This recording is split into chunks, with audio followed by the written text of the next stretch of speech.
Tenemos estilos similares. En nuestra iglesia en Reus también, en verano, pues tenemos culto por la tarde, lo mantenemos.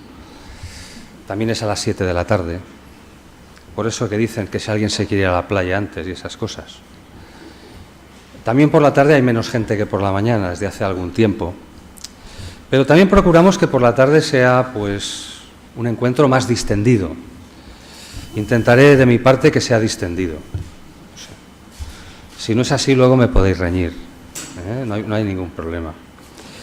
Os agradecemos la invitación, os agradecemos la posibilidad de compartir el mensaje de la palabra del Señor con vosotros. Os agradecemos la oportunidad de venir a veros, cualquier excusa es buena. Y también de poder estar con Vicente, con Lourdes y con Héctor y con la señora Lourdes. Y aprovechar pues para venir a veros y recuperar un poco, aunque sea en 2 minutos, pues esos momentos de cariño que hemos compartido cuando teníamos pues la edad vuestra, o sea, cuando éramos jóvenes. Yo ya soy más joven que mi cuerpo, como he dicho alguna vez, y es así. Entonces, cuando os veo a vosotros ya, hombres y mujeres, algunos pues ya casados y tal, y esas cosas, ¿no? Pues digo, madre mía, fíjate, con lo que yo he sido, ¿o no? Bueno, es que... Pero lo dice, yo cuando oigo esto, pienso, eso no tiene ningún mérito, porque es algo que le han hecho, no es algo que haya hecho ella. Bueno, que uno sea abuelo o abuela es una cosa que depende de otros. Entonces, ahí ya, cada uno no tiene mérito personal, ¿no? Es una cosa de otros que no se están quietos. Pero bien, ese sería otro tema, no es el tema que nos va a ocupar esta tarde. Os traemos el cariño de la Iglesia en Reus y también del hogar de ancianos, que es un punto de misión del Señor, no solamente para gente que pasa de los 65 70 años. Tenemos una abuelita allí ahora de 101 años, casi 102.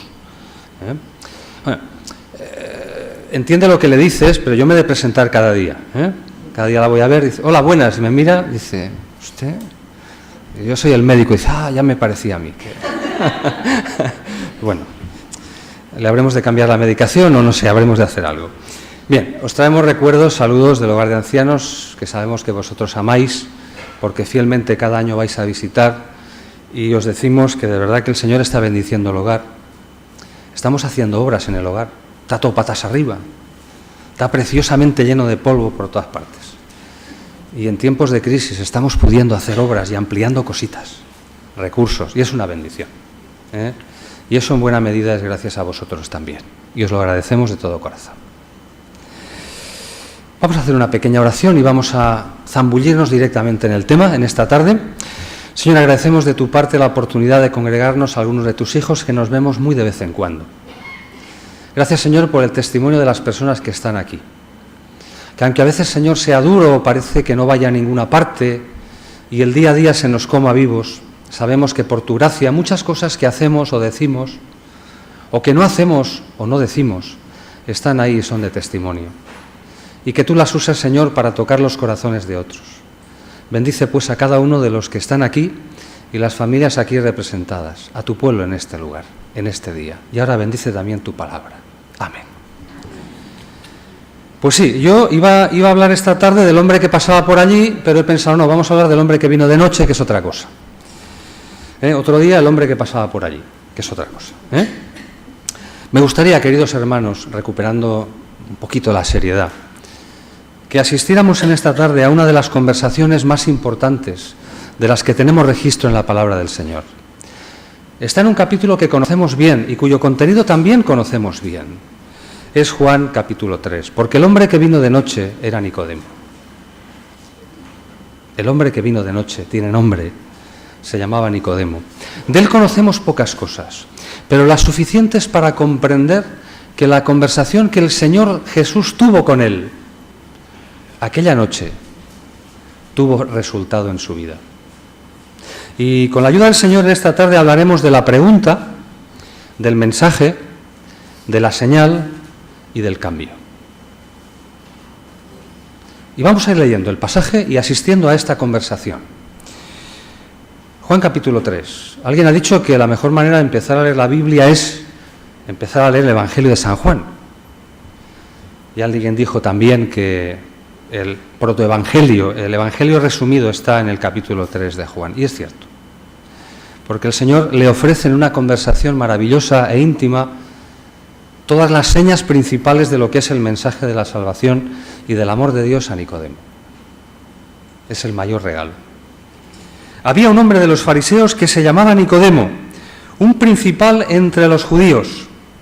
Este vino a Jesús de noche y le dijo: Rabí, sabemos que has venido de Dios como maestro, porque nadie puede hacer estas señales que tú haces si no está Dios con él. Muy bien. Nicodemo vino de noche a ver a Jesús porque, lo sabemos, tenía miedo, porque le daba vergüenza, porque Nicodemo era uno de los 80 hombres más importantes de su país. Era a todas luces un político, un príncipe de los judíos y miembro del Sanedrín, para nosotros un político, responsable de la enseñanza y de la interpretación religiosa, como el que da clases en la universidad, y un hombre además ejemplo para la ciudadanía, intachable en la conducta, alguien en quien mirarse. Y vino de noche porque tenía miedo y porque le daba vergüenza. Tenía miedo de que le descubrieran confraternizando con el enemigo, con ese Jesús que predicaba que no sabía muy bien de dónde había salido, porque de Nazaret no puede salir nada bueno. ¿Con qué derecho se atrevía ese hombre a hablar y a hacer lo que hacía si no tenía casta, en principio, desde un punto de vista de lo que los escribas y fariseos, los doctos, habían determinado? Y le daba vergüenza porque, aunque era una persona que enseñaba a otros, había en su alma respuestas por descubrir. Le daba vergüenza a él, que enseñaba a otros, reconocer públicamente que había cosas que no sabía, que no le pertenecían. Palabras de las que hablaba cada día a otros, pero que no eran suyas, de las cuales no conocía el significado. Versículos enteros de la Biblia que había aprendido desde pequeño, desde los 13 años seguramente, en que había sido ya aceptado en sociedad y en la sociedad selecta de los varones, instruidos en la palabra de Dios.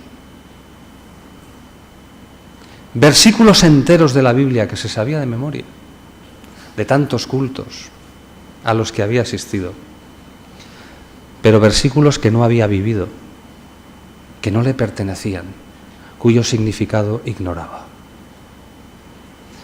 Y viene a Jesús de noche para que el Señor le dé las respuestas.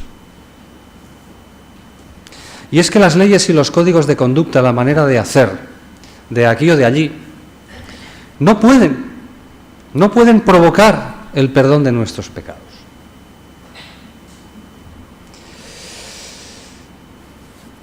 Y hay hambre en su alma. Respondiendo Jesús y le dijo: de cierto te digo que el que no naciere de nuevo no puede ver el reino de Dios.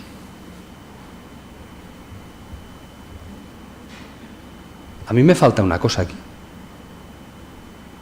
Vamos al versículo anterior. A ver.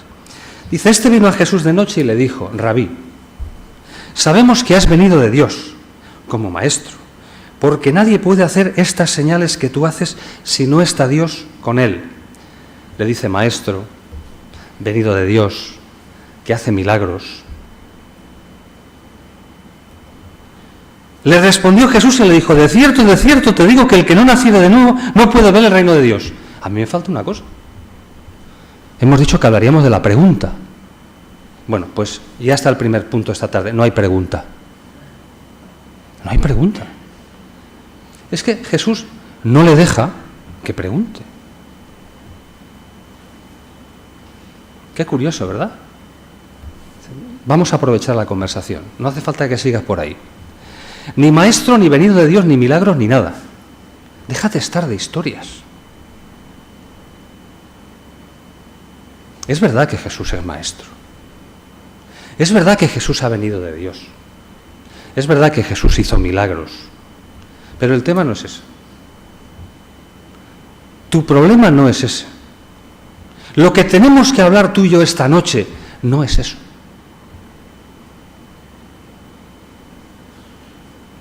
¿Quién eres? ¿Para qué has venido? Esa es la clave. Esa es la clave. ¿Quién es Jesús para ti? ¿El Maestro? ¿El que obra milagros? Jesús es Salvador. Y quería centrar la conversación enseguida, rápido. No es el propósito principal de mi venida ni mi ministerio. No nos entretengamos con estas cosas.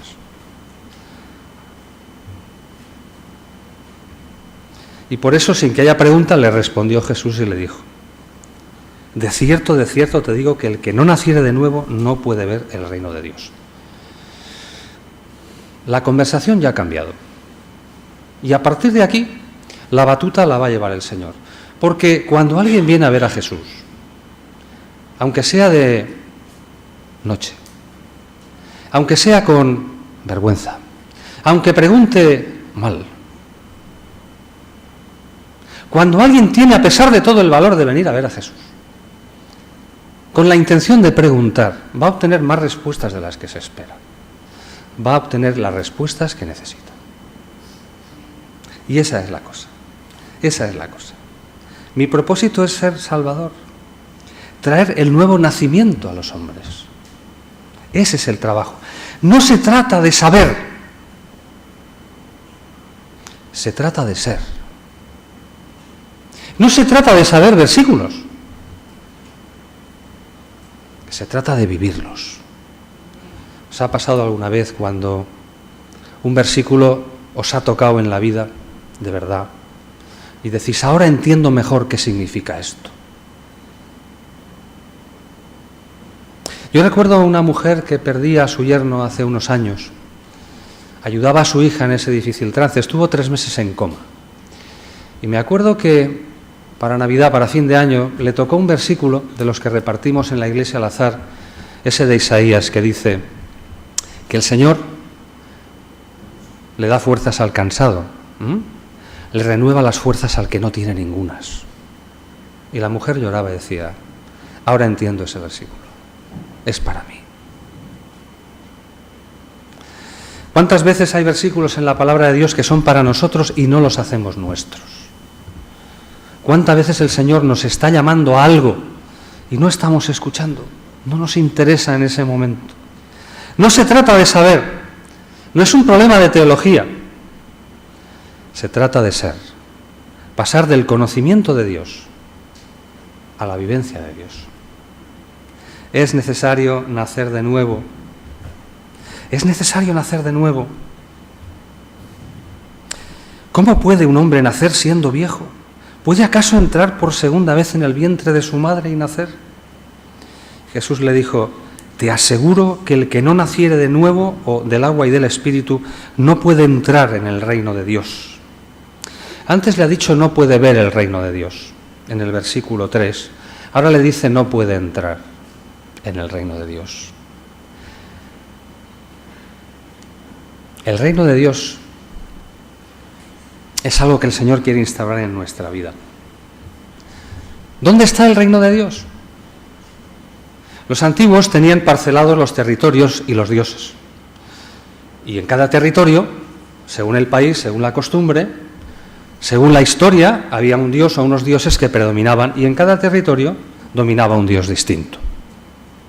El Señor Jesús vino a enseñar que el territorio en el que domina el Dios de los ejércitos, que quiere decir, según Isaías, el Dios de los recursos infinitos, reina en su territorio, y el territorio en el que reina el Señor es en los corazones. Ese es el territorio que el Señor ha conquistado y quiere conquistar. No es Sanlúcar de Barrameda, que es muy interesante, muy bonito, o San Feliu de Llobregat. Es los corazones de los hombres y mujeres que están allí y que están aquí. Ese es el territorio en el cual el Señor reina y quiere reinar. Y es lo que le estaba diciendo a Nicodemo. Tú esperas a un Mesías que vendrá a reinar aquí, y quizás se ha acabado Romanos del lugar, y este será otra vez un territorio potente, pero yo quiero reinar en tu corazón. quiero que me entregues tu vida, aunque hayas venido de noche, y tengas miedo y tengas vergüenza. Y es un nacimiento del agua y del Espíritu. No es una cosa física, ni mucho menos. Es un cambio interior invisible, con una simbología visible. Hay una decisión que has de tomar. Has de decidir por mí. Yo quiero que tú reines en mi corazón. Yo quiero ser tuyo. No te extrañes, no te maravilles de que te dijera, es necesario nacer de nuevo, es como el viento. Qué conversación más bonita. Es como el viento. Es un misterio, pero a la vez es algo real. Es un milagro, pero a la vez es tangible. Es como el viento. Es como el viento. No sabes qué recorrido tiene el viento. ¿Cuándo llegó? ¿Y cuándo se va? Pero pasa. Vaya si pasa. Vaya si pasa. Tú lo sabes y lo notas, porque te golpea en la cara y mueve los árboles, incluso puede tumbarlos. El movimiento de las cosas demuestra que el viento existe, aunque no lo podamos ver, y que a veces lo arrastra todo a su paso. Es como el viento, que nadie sabe de dónde viene y nadie sabe a dónde va, pero está. Y lo notas. Y ahí le diría, ¿cómo es posible? ¿Cómo es posible que tú, que eres un hombre que enseña la palabra, que conoce tantos versículos de memoria, desde pequeño, no hayas notado nunca aún cómo sopla el viento? ¿Cómo es posible? ¿Cómo es posible que no hayas visto que en toda la palabra de Dios está la doctrina de la regeneración? ¿No te acuerdas de las palabras de Isaías? Venid, comprad sin dinero y sin precio. Es gratis. Venid, llenad vuestra alma, sin que tengáis que pagar nada, simplemente venid a tomar. Eres tú maestro en Israel y no sabes esto. Y ahora hay unas palabras extrañas. De cierto te digo que lo que sabemos hablamos, y lo que hemos visto testificamos, y no recibís nuestro testimonio. Y si os digo cosas terrenales y no creéis, ¿cómo creeréis si os dijere las celestiales? ¿Cómo se te ha podido pasar algo así? A ti que vives tan cerca de Dios, a tocar, y no te has dejado abrazar por el Señor, no te has rendido. ¿Cómo es posible? ¿Qué ha pasado, Nicodemo? ¿Por qué estamos hablando de noche hoy aquí? De algo tan importante que tendría que decirse a la luz del día. Quizá porque no forma parte de tu vida. Porque en el fondo son palabras hermosas, pero palabras que nunca te cambiaron. Dios tiene un plan. Y esas palabras extrañas que le ha dicho vienen a querer decir, Dios tiene un plan, y yo lo conozco de primera mano. Es lo que tú quieres preguntarme. Y te afirmo que es así. Nunca ningún teólogo podrá entrar en la mente de Dios, ni discutir con Él, ni comprender todo. Yo te lo explico porque estaba allí, sentado con el Padre, y hablábamos de estas cosas, y te las voy a participar, de una manera más sencilla y completa, para que tú las puedas entender. Nadie subió al cielo, sino el que descendió del cielo. El Hijo del Hombre que está en el cielo. Yo soy parte de ese plan. Yo soy Dios. No me llames más maestro, ni venido de Dios, simplemente, algo especial. Yo soy Dios y quiero hablar contigo esta noche. Tenemos que hablar. Tenemos que hablar. Yo bajo y subiré. Y lo hago porque tengo para ti una promesa. Promesa de vida eterna. Y es que no se trata del Dios del universo. No se trata de eso. Hay mucha gente que piensa que algo debe haber, ¿verdad? Hay mucha gente que piensa así. Hace no demasiado tiempo leía un libro fantástico, en el cual se demuestra científicamente la existencia de Dios, que es difícil, pero se demuestra. ¿Sí? Y se demuestra que es extraordinariamente difícil que la cascada de la creación tenga lugar de una manera natural y espontánea. Y es un científico el que habla de todo esto. Y confía a todas las teorías que conocemos de la termodinámica, etcétera, etcétera, etcétera, una serie de eslabones en este tema que coinciden perfectamente con el relato bíblico del Génesis. Y yo lo leía maravillado, decía, Dios mío, ¿qué es esto? Fantástico. Pero hay una cosa, y siempre vamos ahí, en la cual el autor decía, y esto no puede ser, y es el Dios personal. Estamos dispuestos a aceptar incluso que pueda haber alguien ahí, que alguien haya hecho las cosas de una manera que no entendemos, incluso que pueda ser conciliable con la explicación de la ciencia que conocemos actualmente. Pero le está diciendo, no es el Dios del universo. Yo no quiero hablar de eso contigo. No es ese el tema. El tema es el Dios personal. El tema es el Dios personal. Y por eso le dice, porque de tal manera amó Dios al mundo, que ha dado a su único Hijo, para que todo aquel que en Él crea no se pierda, sino que tenga vida eterna. Porque Él estaba perdido. No sabía dónde estaba.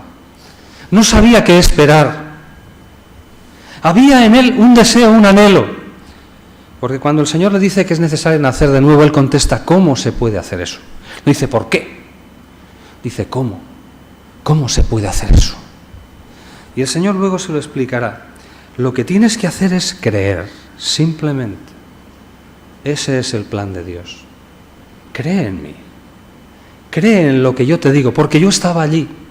Yo soy parte del plan de Dios. Y Dios tiene un plan para ti. Un plan que funciona. No se trata de hacer, sino de creer. Y le explica eso, lo que hay que creer. Cuando el viernes veníamos hacia aquí, asistía a una cosa que, desgraciadamente, mientras haya mundo, sucederá. Una madre perdía a su hijo.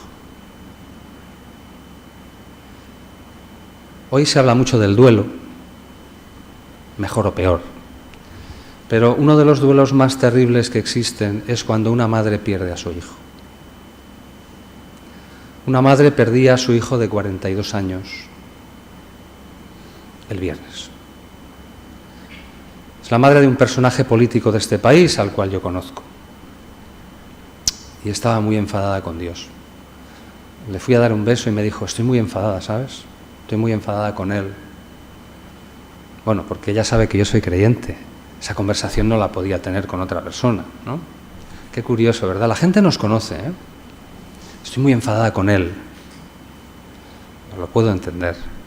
Si quiere podemos hablar en otro momento. Lo peor que te puede pasar humanamente es que pierdas un hijo. Y la Biblia dice que el Señor Dios de los ejércitos, el de los recursos infinitos de Isaías, dio a su hijo lo más precioso que tenía para nosotros. Y le explica que el plan de Dios es ese, que Dios es el dador más grande, que es lo más duro de dar, un hijo. Un hijo.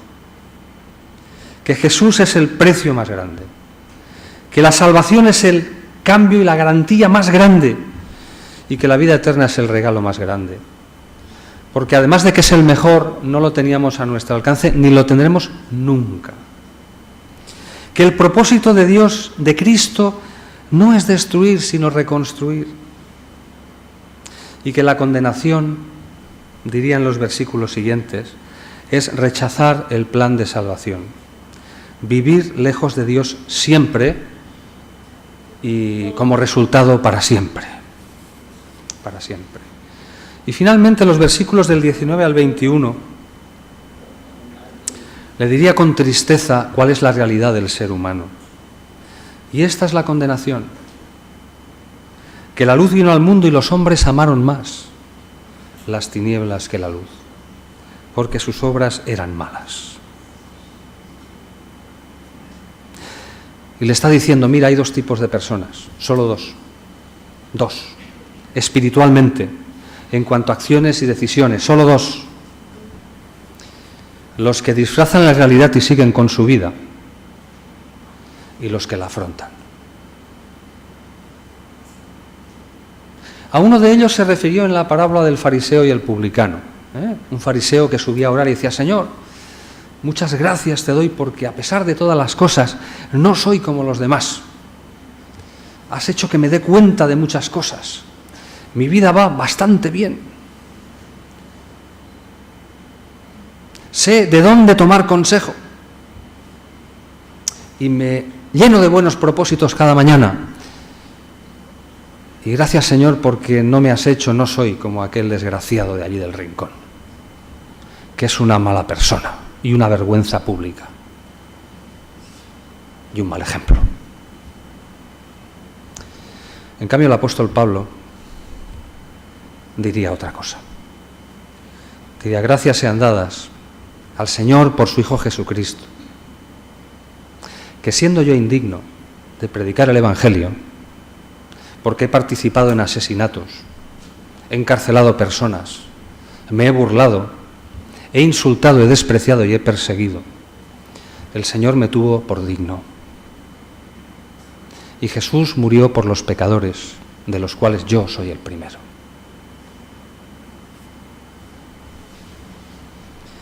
Pablo lo entendió. Es mi problema, no es el problema del otro. No es el problema de la humanidad, que va muy mal.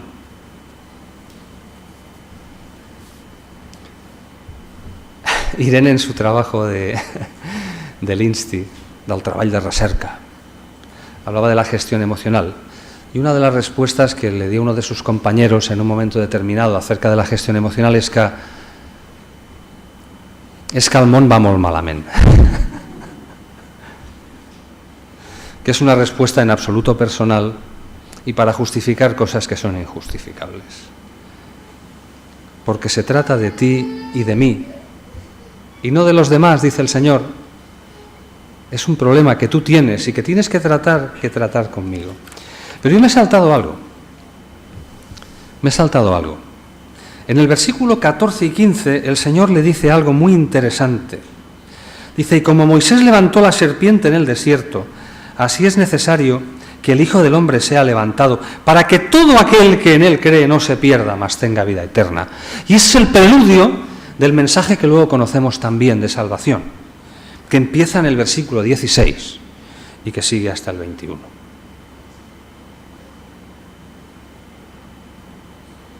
Y todo pasa por ahí. Y el Señor Jesús le dio a Nicodemo la señal. Hay una cosa que acostumbra a suceder en la vida de, yo diría, todos los creyentes. Y es que el Señor, cuando le pedimos señales, no tonterías, señales para ver qué quiere Él de nosotros, el Señor nos las da. Y son señales personales. Y le estaba diciendo: tú eres teólogo, ¿verdad? Muy bien. Te quiero tanto. Quiero reinar en tu vida. Y te quiero tanto.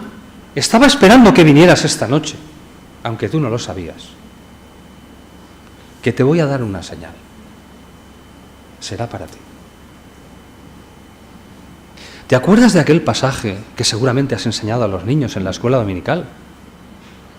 De que en un momento determinado en el desierto morían porque les mordían serpientes venenosas. Y el Señor le mandó a Moisés que hiciera una serpiente de bronce, la colgara de un palo alto, y todo aquel que mirase a la serpiente con fe, pensando que no iba a morir del veneno, se curaría. ¿Te acuerdas de eso? Pues esa será tu señal, mi señal para ti. Y hay una cosa que quisiera que os quedarais esta tarde, y es que el Señor hace sus señales a la vista de todos. De todos. Todos las pueden ver. Pero hay en concreto una de esas que todos ven, que cuando tú vas al Señor y le pides una señal, sabrás que esa señal tiene un significado especial para ti. Nicodemo, cuando tú veas al Hijo del Hombre clavado en una cruz,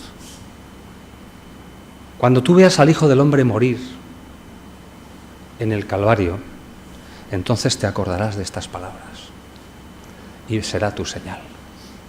Y sabrás que todo lo que te he dicho es verdad. Y aquel día en el Gólgota había más espectadores de los que cita el pasaje. Y allí estaba Nicodemo.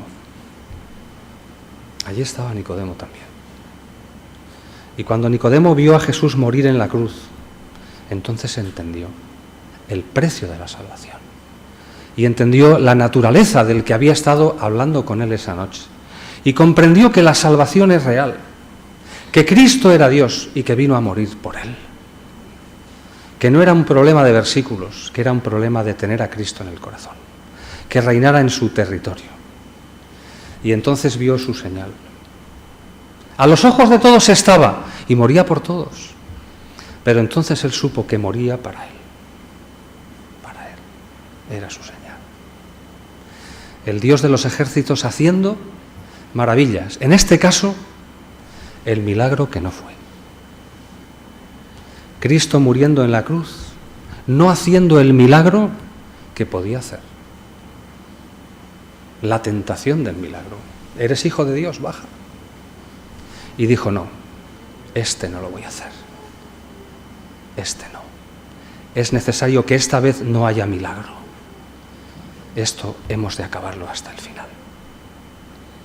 Y Nicodemo lo vio y supo que era su señal. Pero esta historia no se acaba aquí, aunque hemos de acabar. Esta historia tiene un epílogo. Hay un cambio. Aquella noche él se había ido con dudas, seguramente. Se fue de noche también a oscuras. Pero después de ver a Jesús en la cruz, cambió. Su vida cambió.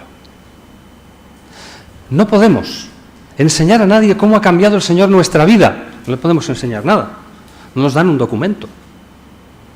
Pero los demás que nos miran cada día, aunque no nos demos cuenta, saben si hemos cambiado o no, si algo ha pasado en nuestra vida, si realmente somos distintos, si tenemos a Jesús en nuestra vida, en nuestro corazón. La gente lo sabe, la gente lo nota, es como el viento. Y aquí hay un hombre que cambió. Aquí hay un hombre que cambió. Vamos a verlo y acabemos esta historia. En Marcos capítulo 15,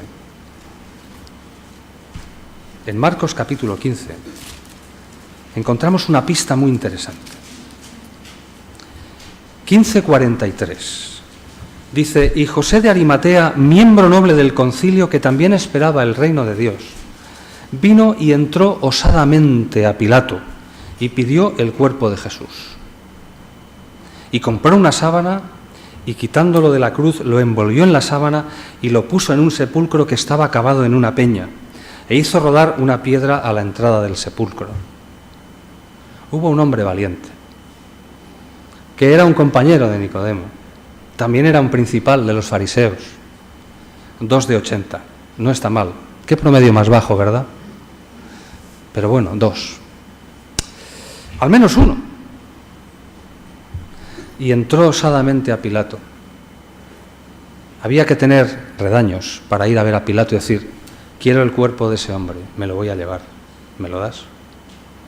Era el peor momento para declararse partidario, amigo o simpatizante de Jesús. Y José de Arimatea fue allí, dice osadamente, con un par. Sí, como tiene que ser. Requiere mucho valor hacer eso que hizo. Se jugaba mucho, ¿eh? Pero lo hermoso de esta historia, nos lo vuelve a decir Juan. Porque José de Arimatea no fue solo. No fue solo. Juan capítulo 19. Juan capítulo 19, versículo